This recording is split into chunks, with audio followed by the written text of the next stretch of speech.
2023, the National Library of Medicine goes over how smoking casinos should be banned, and we should, because it causes severe health effects.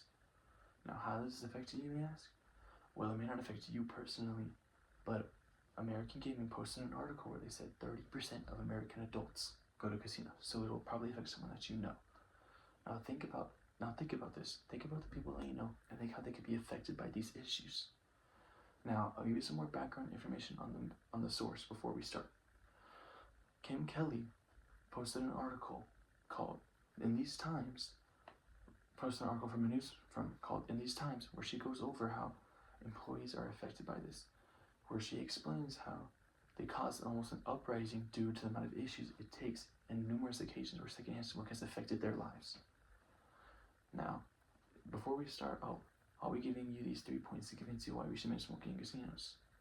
First, I'll explain to you how secondhand smoke in casinos that do allow smoking in casinos that don't is so large that it is concerning.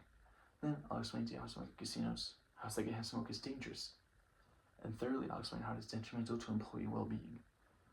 First, to begin, I'll explain to you guys the difference between smoking in casinos, or the secondhand level smoke in casinos that do allow it and casinos that don't, is so large that it is concerning. First, for Michael Tynan, he did a research in Nevada on the PM 2.5 levels in casinos that do allow smoking and casinos that don't. PM 2.5 is how a certain amount of, they measure smoking in a certain amount of air, how much pollution it has. And the results ended up being that in casinos that did allow smoking, they had 163 PM/G, which is very high. And casinos that didn't had half at 83%.